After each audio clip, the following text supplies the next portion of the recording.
I need the thing at the dentist where they like suck all the moisture out of your mouth. Yeah. Stick a cotton ball in your mouth. Roll it around. I feel like that was actually a really accurate sound That of it. was. But you need to make the sound of whenever you bite down on it. Or not bite down. You like close your mouth and it goes. You did it! Wait, why am I like a Foley artist?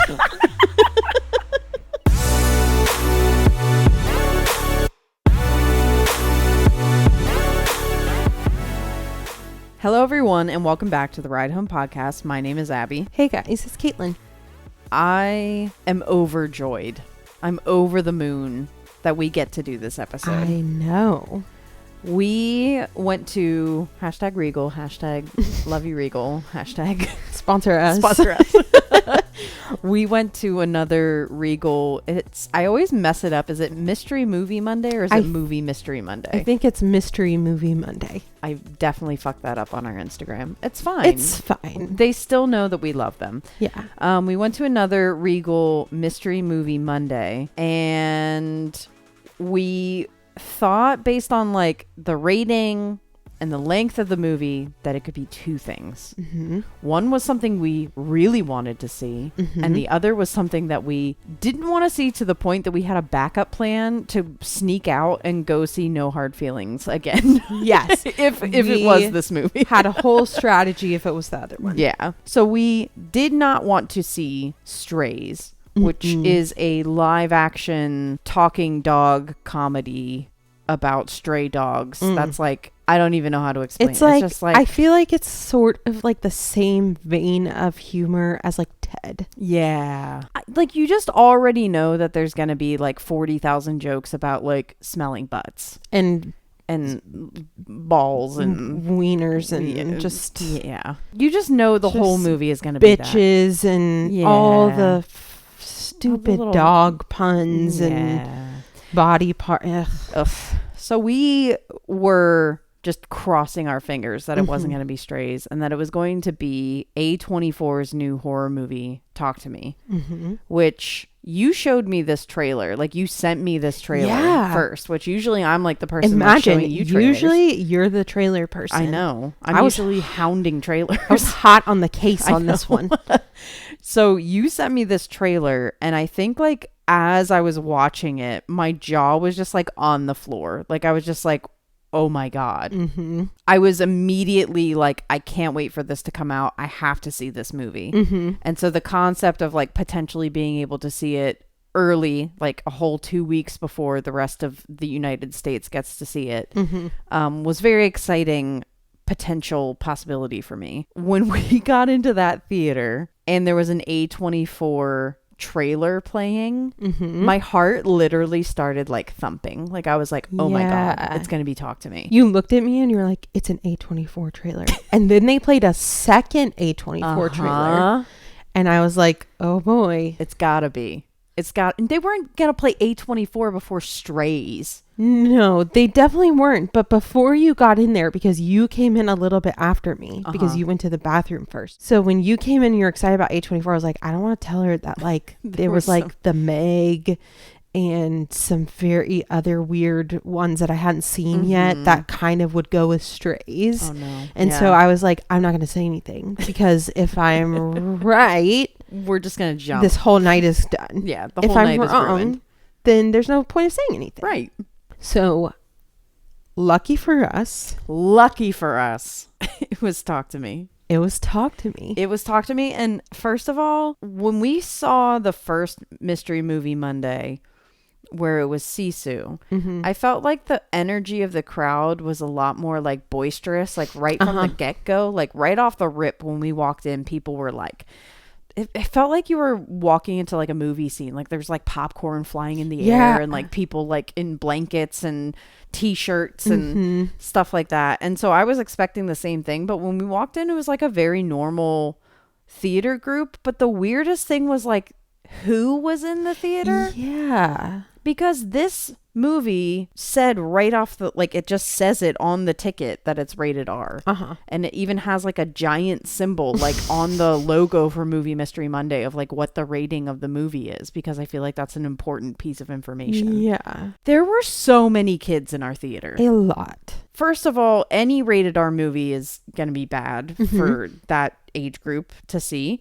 Second, when the movie started and it was Talk to Me, I was like, how like, how long is it going to take all of these people to leave? And everyone that had a child eventually left, but it took them all like a really long time. Some longer than others. And it took like one mom and her daughter a very long time to leave. The end of the movie. And I was like, y'all might as well just wait this one out. You already need to go to therapy with her. Yeah. Like, just book the appointment now. It's only an hour and a half. And I think they left with like a half hour left. So I'm like, y'all already saw the whole bulk of what was traumatic. So, and even just like the opening scene is a little intense. And so just the concept of a child seeing that opening scene is like nauseating to me. And so moral of the story here is, please stop taking your kids to horror movies, first of all. Please. If they're under the age of... We're talking, these children were all under 10. Yeah. Oh, these were young children. We're not talking about like teenagers here. Stop taking your kids to horror movies, first of all, because I see a lot of kids in horror movies. And like, there are some horror movies that I would show a kid at like 10, sure. But most horror movies, it's 13 plus. Just like, get your kids out of this.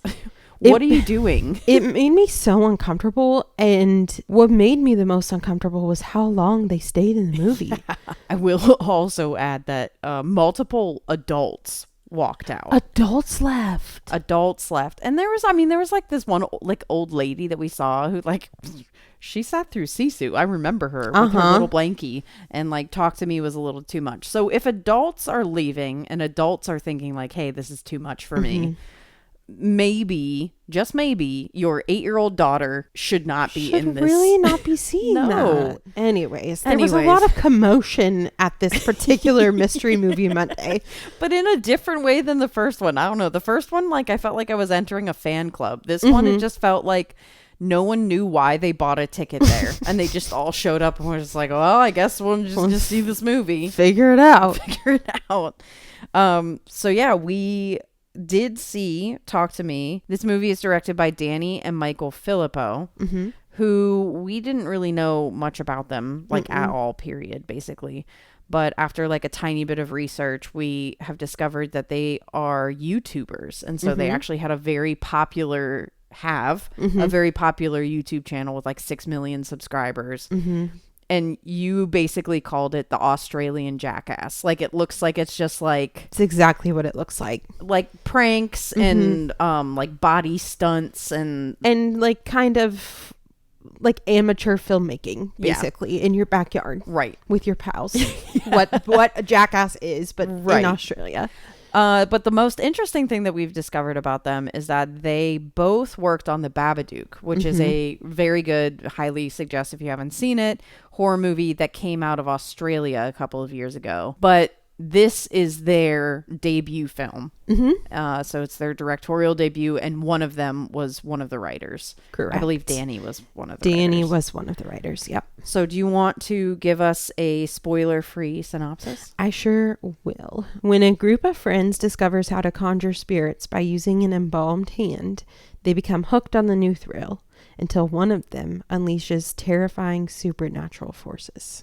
This movie stars Sophie Wilde as Mia, the lead, and then also stars Joe Bird, Alexander Jensen, Otis Donji, and to my wonderful surprise, Miranda Otto, who is Éowyn in Lord of the Rings. Yes. And literally, the second she came on screen, I was like tapping Caitlin, and I just went, Lord of the Rings. Lord of the Rings, Lord of the Rings. And I was like, who is she? Like, I didn't recognize her at all from Lord of the Rings. So I was like, who is she? And you're like, Éowyn. And I was like, okay. Sure. Still don't know who that is. I would recognize her if she was like, was she an elf?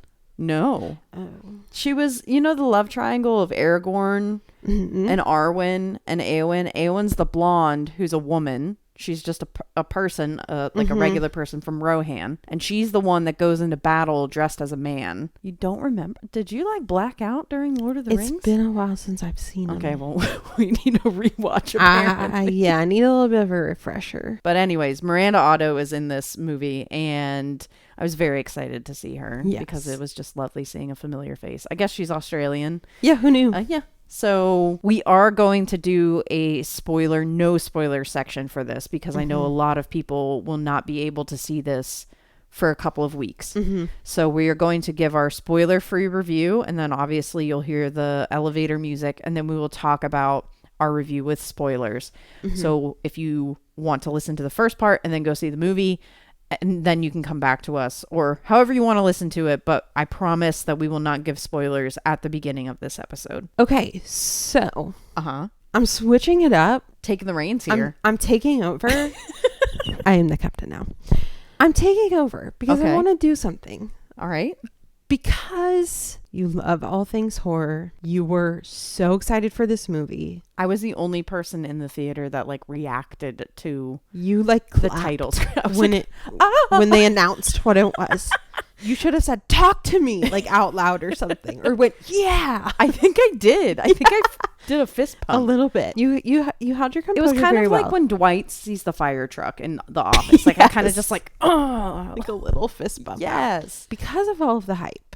I really want you to have the hot seat on this one. Oh my God. Okay. So I want to ask you something. What did you think about Talk to Me? You're giving me the soapbox again. I'm giving you the very soapbox. risky decision. But I'll tell you something.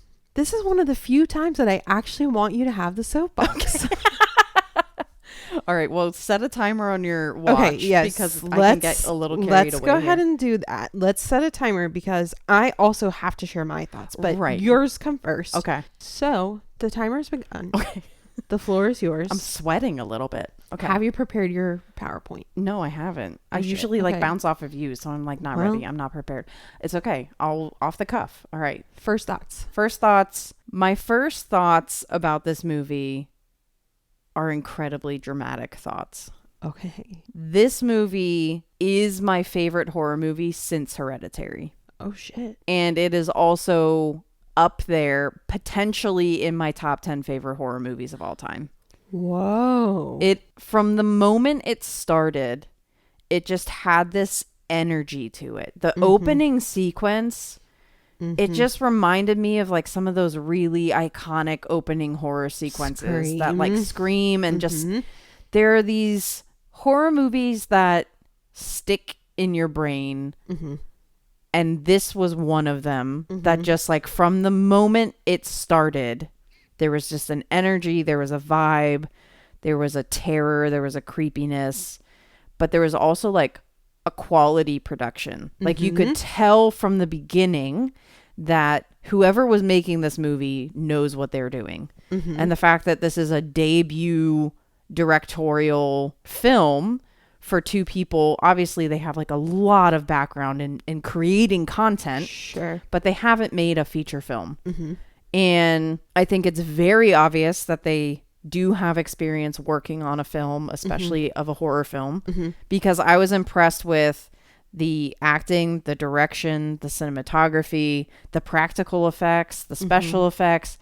I was impressed across the board with pretty much like everything in this movie. Every single aspect. And I think not only did I love and enjoy this movie, but it also blew my expectations like out of the water because even I didn't think I was going to like it this much. Like I thought I was going to like it for sure. And I was very excited to see it, but I didn't think I was going to be putting this in like the Hereditary bracket. Right. And I'm very happy to see when we came out of the movie that we checked Rotten Tomatoes and it has a 97%. So like, I know other people, like other critics are seeing what I'm seeing and there's just kind of like all across the board. Everyone's like, how the fuck did these two guys make this like on their first go? Right. This movie was almost similar in a way to Insidious. Like it has kind of different modes of getting you to dead people. But the whole premise is still ghosts and dead people and Sure. demons and things. Uh-huh. So it's all supernatural horror. Mm-hmm. But I felt like this movie was like what I wanted Insidious to look like. Mm-hmm. And all of the issues that I might have with Insidious, where it might feel dated or it might feel like a little corny at times. Like Insidious, don't get me wrong, I love it. Like it's Sure. a perfectly fine movie, but it didn't age that well. Mm-hmm. This movie, I think, is going to age splendidly. I think so too. And I feel like they just took all of these pieces from movies like Insidious and The Babadook, and they took all of those little pieces and they like perfected it. Mm-hmm. So I know I'm like bursting at the seams Showing here, all but your cards. yeah, we already know your popcorn score. yeah. We already know my popcorn score, but I just like I want to know like what are your thoughts too, because I looked at you grinning from ear to ear after it ended, so you must have had a hint Yeah. that I was into it. Yeah. Here's the thing. I know what you like. Uh-huh. I knew that you liked it based off what I watched. Right. But I also know what a good movie is. Right. And this was just a good fucking movie. Yeah, it was. And I'm also really blown away and impressed. I thought it was genuinely one of the scariest things I've ever seen. Yeah. And I would definitely lump it in with the Hereditary type thing. Yeah. Both in production value and in like horror content. Yeah. As far as like the feelings it evoked in me. You know, I also kind of put it on the level of Haunting of Hill House. Yeah. It felt very terrifying in a way that few directors and few filmmakers like can actually, when someone like me who watches hundreds of horror movies a year, who has seen some of the worst content, like gore wise, violence wise, like Terrifier and all that, to be genuinely scared of a horror movie, it takes a lot. And there were a couple of scenes in this movie that like I was sweating and I was kind of grabbing your hand and I was like, what the fuck is gonna happen here? I know. There were a couple of scenes where I wanted to plug my ears so bad, but you were holding my hand. Yeah. And so I couldn't. And I could only plug one of my ears. I forced you. Yeah. And it was like, it made it scarier because I'm so used to plugging my ears. Yeah. But it was weird. I kind of didn't want to. Yeah. This is the first horror movie where I didn't want to plug my ears. Yeah. Because the content was so good that I actually wanted to experience it. And it wasn't really jump scares. I mean, no, sort there weren't of, a ton of but jump scares. not really. That just wasn't the style. No. And so it's interesting. Like, it was so scary and creepy and horrifying, but also somehow pretty palatable. Yeah. Because I'm someone who has a pretty limited palette Right. for Right. gore and like that kind of extreme horror. But I would say this is on the more palatable Absolutely. types of horror movies that I've seen personally. One of the things that I love about this movie is that it finds the terror and the horror in really natural ways, and it doesn't force feed you jump scares like you said. It doesn't force feed you gore. The scenes where there are gore, it's purposeful gore. And the scenes where there are jump scares, which there aren't that many, if you're like not a huge jump scare person, I think you could definitely see this movie. Sure. Those hit in the way the jump scares are supposed to hit. And then I think the thing that people have really struggled with historically in horror is to actually make ghosts scary and to actually make dead people scary. And I think because there has been a lot of struggle with how do we make them look like makeup and whether or not you have them like CGI, like are they see-through, are they solid? I feel like there's been a lot of trial and error in this genre, and this is the first movie of the supernatural kind of ghost movie genre that I've not only latched onto but been like, holy fuck, this is my shit. Like this is a movie for me. And I think one of the reasons why I latched onto it so well was also because it touched on a lot of really interesting themes and topics along with the horror. And so it touched on grief, and it touched on jealousy, and like found family, and social media commentary, mental health and illness and suicide, and a lot of like really intense, heavy topics, but I felt like they covered them all really well and very subtly. Yeah. Like nothing was ever shoved down our throat. Not at all. And I think one of the overarching themes, which is in the trailers, and it's kind of like an early part of the movie, so it's not really a spoiler, is Mia grappling with her mother's death. And it's kind of like the through line. Sure. And her reason for being so intrigued with this hand and connecting to the other side, because there's the potential of connecting to her mother. And I think just the horror alone of someone dying close to you in a way that potentially could have been on purpose and not knowing, that in and of itself fucked me up. So scary. And so it's like this very human thing that happens all over like the whole world has this, you know, people have experienced this, where a loved one dies and they have no idea if it was an accident or on purpose. No idea. And so like that alone, even though it's not quote unquote horror, and it's not jump scares, and it's not boo ghosts or serial killers, it's just that like twisting, like not feeling in your gut and in your heart and in your chest, and like through the whole movie, literally from the first scene to the last frame of the movie, I had that twisting feeling in my body. And I just really hope that everyone who loves horror goes to see this movie, because I would find it very shocking to have somebody who loves horror to see this and be like, no, not for me. There's no way. If they did, they're lying. They're just being an asshole. I completely agree with you about how well they executed the themes. And I think part of why those themes were executed so well is because they developed them through the characters. And the characters were so nuanced and so well developed. This is a short ass movie. This is an hour and 35-minute long movie. And somehow, I don't know how, I really don't, it's very rare that you see characters this developed in a horror movie, especially in such a nuanced way. This is a really refined horror movie. Like, this is like upper echelon, top tier, top shelf. And I feel like the more you think about it and the more you unpack it, the more you're like, whoa, there's so much. There's so many layers. And also think about it this way. In most horror movies, so let's harken back to Scream, right? So love it. Scream, even though it is one of our favorites and just like an absolute classic, there's a cast of teenagers, right? We know that they're all friends, right? And we know that two of the characters are dating. That's about it.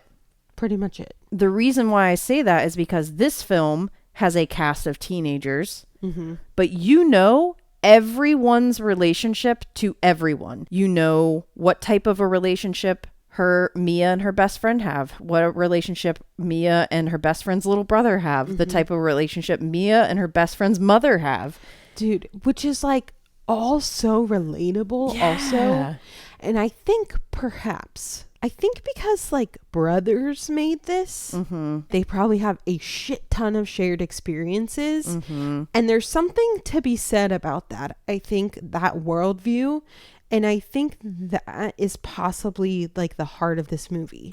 You know, them being brothers and them kind of having this shared view and shared vision based off their shared experiences, because all of those things you just described, like the dynamic of these people, was one of the realest dynamics I have seen on film, horror or not, in a long time. And another thing that I really liked about the characters was that the lead was not perfect. She was also not sexualized.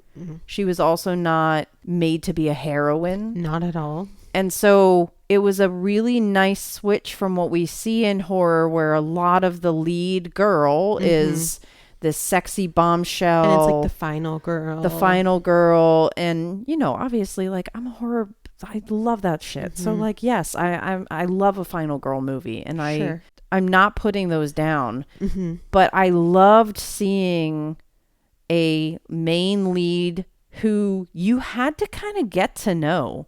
She's a little weird, and she's kind of hard to like. Yeah. But somehow, some way, you sympathize with her at some points, and at some points you're just like, what the fuck are you doing, Mia? Yeah.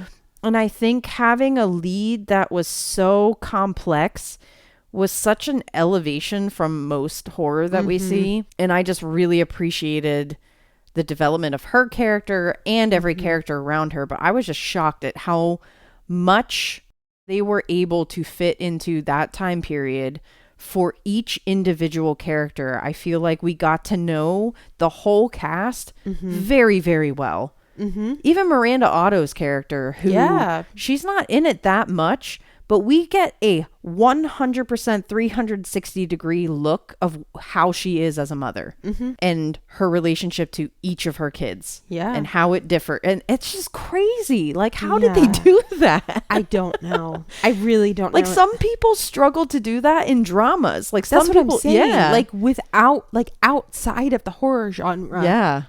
This is a struggle for most filmmakers. Like, this is not like something that everyone has mastered. I have to rewatch this movie like ASAP. I can't wait to watch it like at home where there's like no distractions, and it's just kind of like we can just like take it in. Yeah. I'm excited for that. I'm very excited for it. One last thing that I have to mention from a technical perspective is this movie, in my mind, was an absolute masterclass at audio mixing. And I don't know who the fuck did their audio, and I don't know who mixed their soundtrack and their sound effects. And whoever is on that audio team deserves literally an Oscar. Like, I don't even care that it's a horror movie. They were able to use sound in such an impactful way throughout, where there were sounds that literally made your stomach flip. There were sounds that sent like a chill up your spine. And on top of that, the soundtrack was so good. And they were like bangers, but like, but like they fit. So I think everyone knows what our popcorn scores are. I think they do. 1, 2, 3, large. Extra large, extra butter, extra salt, a large icy also. Yeah. Ooh, yeah. I'm just gonna throw that all I wish I had a large popcorn and large icy right now. That actually sounds amazing. Sounds amazing. Especially because the line was 45 people deep tonight, and we couldn't get popcorn. What in the world was going on? I don't know. And then we loved the movie too much. I was like, oh, well, we can like go back out and get popcorn. And then both of us were just sucked in. And we were like, it was like, we're not here's the thing. You can't leave a horror movie. No. Especially a horror movie that's an hour and 35 minutes. Like 30 seconds, you miss too much. Yeah. So no, time is precious. We couldn't do it. Next time we go, we're getting... We need a large popcorn. Large. Everything. Large.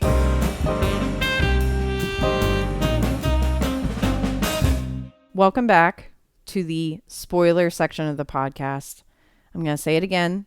This section will have spoilers. So if you have not seen Talk to Me, if you're planning on seeing it and you don't want any spoilers, just stop listening. Stop listening. And then come back to us. All right. You ready? Mm-hmm. How good was that opening scene? So good. Dude, as soon as that opening scene ended, I was like, oh shit. Yeah.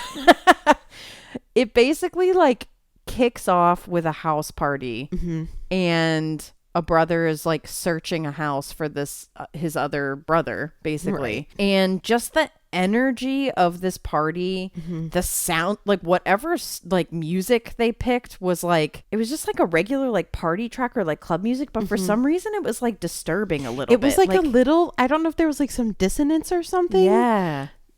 That maybe was like layered underneath it. I don't know. There was something dissonant, and like it was making you feel uneasy. Yeah. And there was like strobe lights, and it was dark, and it was like very loud, and you could tell the brother who was searching for the other brother, he was also uneasy. Yeah. Like you could feel that he was freaking out. Yeah. And that in and of itself, like it, like you said, that twisting feeling was there from the start as soon as it opened. Yeah. And then whenever he gets the brother out and he stabs himself in the eye. Yeah. Literally, once that happened, I think those 3 kids and the mom left, right? They it was left right after very that scene. shortly after that scene, yeah. And I completely agree with what you just said. Like, the second that happened, I was like, oh shit, it's going to be this. I was like, this is about to pop off. Like, for real. Like, it already is popping off. And it's like 1 minute in. I know. All of that happened in less than 2 minutes. It was so good. Like, that whole opening sequence, even though the brother has like a small cameo in the future, nobody in that opening scene is really like super important. Mm-mm. But it still just sets the whole emotional tone.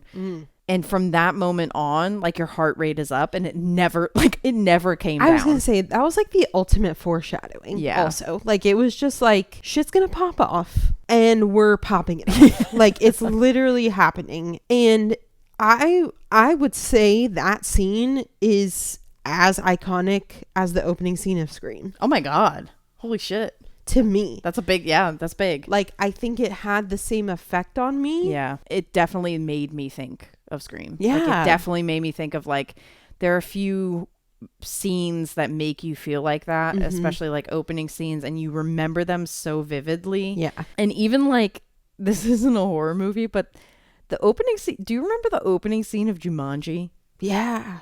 That scene fucked me up as a kid. Yeah. And I think there's something really special about when a movie just dives right in on the opening scene. Like, sometimes horror movies, the shock value. They take too long to get cooking, and you're just kind of like waiting for it and waiting for it and waiting for it, and then there's finally a twist like 20 minutes in, and then shit happens. Sure.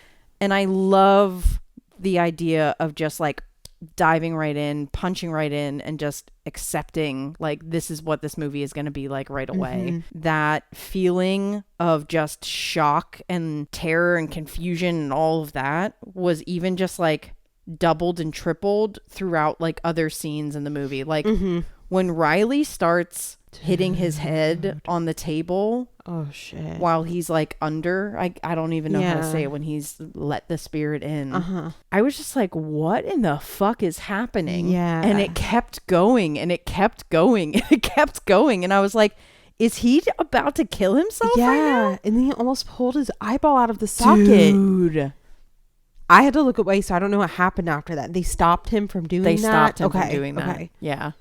But he was trying to pull it out. And like, he was like shaking as he was pulling it. It was so sick. What a good horror scene. It's like Fear Factor. Like, I mean, not the show Fear Factor, which, dude, Fear Factor slapped. Yeah, it did. I loved that show. I mean, fuck Joe Rogan, but fuck Joe Rogan, but Fear Factor was good. Fear Factor fucks. The only thing that I didn't like about Fear Factor was the bugs. No, nobody liked the bugs. Like when they had to eat things and throw up. I didn't like when they had to like lay in the like chambers with the bugs crawling on them. I didn't mind that. I just didn't like when they had to eating eat bugs stuff. When they had to eat testicles and bugs and stuff. Dude, let's find Fear Factor somewhere and watch it. But I love when they would like hang out of airplanes and shit. Man, I want to watch Fear Factor now. I'm sure it's somewhere. It's got one of our 100,000 streaming services. Yeah. That we're subscribed to all of them. Every single one. But unironically, not the show Fear Factor. I think this movie, like you said, there were so many scenes that literally I can't think of another word besides fear. Because there's a lot of horror that's just like fucked up. Yeah. Just to be fucked up. Right. This wasn't that. This was like this really scared me. Yeah. I will say though that there was one scene that I didn't love, and I think you're gonna agree with me on it. It was the scene with the dog. It just like, it was a little too much. Yeah. And in their Australian Jackass came out. Yeah. It was the one scene that took me out of it completely. Like if this is my 99%, yeah, if I'm giving this a 99%, the 1% is because of that scene. I thought it was not scary. It was not funny. It was not didn't serve a purpose. It didn't serve a It didn't purpose need except to happen. be absolutely disgusting. So if I could just like go to these two directors and be like, y'all, you almost had a perfect movie. Yeah. Why the fuck did So you put the close. dog scene in? They were so close. It was so close to being perfect. So close to being perfect. But it was just that one scene that I just like, I couldn't fuck with it. I just couldn't. I don't want to talk about it anymore. We can move on. We can move on. Yeah. It's done. It's done. It's done. It never happened. Didn't happen. We'll fast forward through that scene whenever we're yeah, I think that's great. watch this in the future. I'm curious because you do always have critiques. Yeah. And nothing is perfect. Do you have any other critiques of this movie? No, because I was going to have a critique and then They fixed it. There was a scene where the dad, and it felt like it was just like out of nowhere. Like it felt like it was out of the blue, where the dad sits Mia down and is like, hey, I've been lying to you and I need to be honest. And then he reads Mia a suicide note from the mom, basically confirming to Mia that her mom did in fact kill herself, going against what she has been told by who she thinks is like her mother's ghost, like her mother's spirit. And the dad basically reads her the suicide note and she's like, oh my God, like whatever. And I thought that was really abrupt and it didn't make sense. I was like, why would, after this traumatic experience where Riley just bashed his face in, would the dad be like, hey, like, let me sit down and tell you about your mom's suicide? Yeah. Like, I was like, there's no timing way. is off. Yeah. And I felt like they didn't really give us any connection between Riley and her dad at that point, which that was purposeful because there is supposed to be this massive disconnect between the two of them. Right. And so having a scene where they were so connected and crying and reading the suicide note felt so weird and out of place.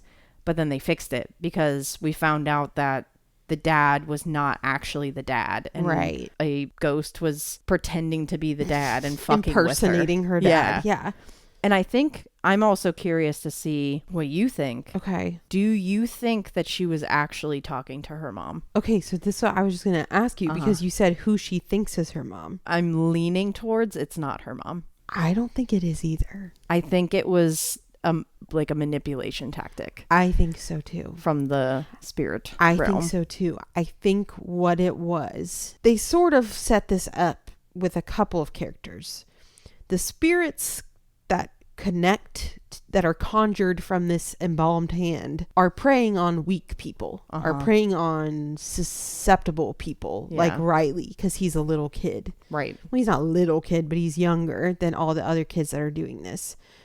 And Mia is particularly susceptible because she is actively grieving her mom and trying to connect with her mom, trying to reach out to her, where the other kids are seeing it as a stunt. The other kids are just like doing it because they're teenagers looking for an adrenaline rush. Yeah. They don't care. Like, they're not trying to connect with anyone. They're not like opening themselves up to the spirit world. Right. Even if they're saying, I let you in, quote unquote, they're cutting it off after a certain point, taking their hand off. Yeah. Riley and Mia held the hand for too long.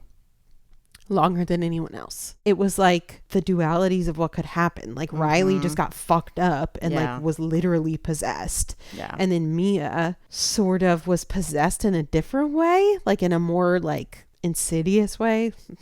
But yeah. And something about it felt off. Something about it felt not like a mother-daughter relationship. Especially because we saw a few little like moments of her and her mom when her mom was alive, like on her phone when she was watching videos and stuff. Right. And it was like her mom was like very like warm and like funny, it seemed like. And this spirit was dark. Yeah. Well, I just kind of had a moment of realization like as we're talking about it. So Riley was channeling her mom right before he started smacking his head off the table. And I'm wondering if they used Riley with the mom's voice to convince Mia that like her mom was talking to her so they could keep Riley long enough to take his soul. Ooh. Dude, this movie's so good. I just got chills up my back. I just got fear tears from that. I think that's what happened. That's what they did. Because there's no way that's her mom. We don't know if there's like a heaven or hell in this universe. Sure. But it felt like they were connecting only to people who were in like purgatory or hell. Mm-hmm. Like there were no at peace spirits. No, none of them were like, hey guys. No. Hey guys. So welcome to my channel. Yeah. I am. Also, like, I just got scared that I need to like face the door. Cause like, oh my God. I freaked you out real bad. Out.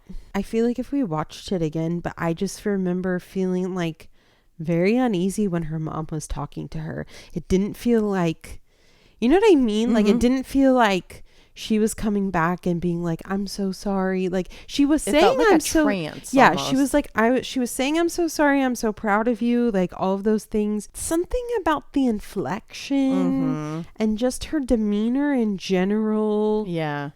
Saying all the right things, but not actually. Not in the right way. And they definitely gave us the hint that it possibly couldn't be the mom because they very straight up said like these spirits can absolutely impersonate people and fuck with your brain. And that mind fuck, along with Mia's process of coming to terms with her mother's death, really did remind me a lot of like Haunting of Hill House. Like that feeling of just like going through those feelings and emotions and being haunted by the person that you love almost because like you're looking for answers and you don't know where to find them. Yeah. And I don't know. I just thought that was and you so sort of lose good. sight of what's real and what's not. Yeah. You know, because you're so desperate. You'll cling to anything. Yeah.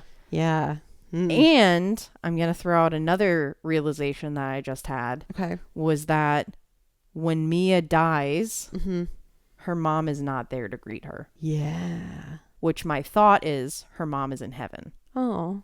That's my thought, is the allegory is that if they're in this realm, whether it's purgatory or hell or something like that, I'm thinking that her mom is not there because she's in that spirit world, because she's in a good place. In that one scene where she talks about how her reoccurring nightmare is that she doesn't have a reflection, and in that scene where she does die and she goes to the spirit world, her immediate experience is that no one recognizes her, everyone turns her back on her, and she can't see her own reflection. And I was like, holy fuck, she's like in hell or purgatory. Like she's going through it. Yeah. And so the fact that her mom wasn't there, I was like, there's no way that spirit is her mom, because her mom would be there and like welcoming her.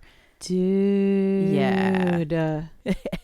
And let me tell you, I wanted to launch out of my seat and scream and clap. Some people might see it as like a gimmicky ending, but I fucking loved the ending. When you hear "talk to me" and it's a kid using the hand, presumably in the future, and right on the other side is Mia. Yeah. It just ends there. I was just like, holy like I felt like I was like spinning. Yes. You know the meme, the gif of the boy in the club that's like putting his arms up and like spinning around? That's how I felt. Yeah. I was having a whole moment. It was quite the ending. I'm sleeping with the lights on tonight because I just got freaked the fuck out just from talking about this movie. I know. Do we need to watch more Love Island? We gotta watch something else. Play Stardew Valley or something, because this ain't it. It's early days, isn't it? It's early days, isn't it, babes? Molly.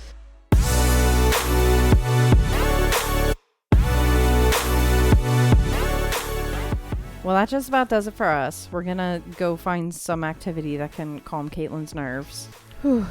My poor nerves. My poor nerves. There's a lot. What was that show called again? Downton Abbey. Downton Abbey. The mom's weird ass, like half American accent. There's this one line in the first season where she goes, "My poor nerves." So your poor nerves. My poor nerves need to be calmed. Does this help that our next movie is Barbie? That absolutely helps. Are you ready? I'm so ready. We get to zoom right back into the Barbie world, and you get to see Barbie Dreamhouse live on screen. I never had a Barbie dream house. Well, you get to see one on the movies. I know, I'm just saying. On the movies. On the movies. On the big pictures. On the pictures. Anyway, we will be back with a new episode. Yes, we will. Reviewing Barbie for you next Friday, July 21st. We're going to see it bright and early on that Thursday so we can whip out an episode real fast. Can't wait. If you are a horror fan or you just like good movies and can tolerate some scary parts, please go see Talk to Me when it comes out in theaters July 28th. Obviously, there will be some showtimes on the 27th as well when it opens. But we couldn't suggest this movie more. So until then, enjoy Barbie. Enjoy Oppenheimer. We love y'all. Have a great week. Until next time. Thanks for joining us on the ride home.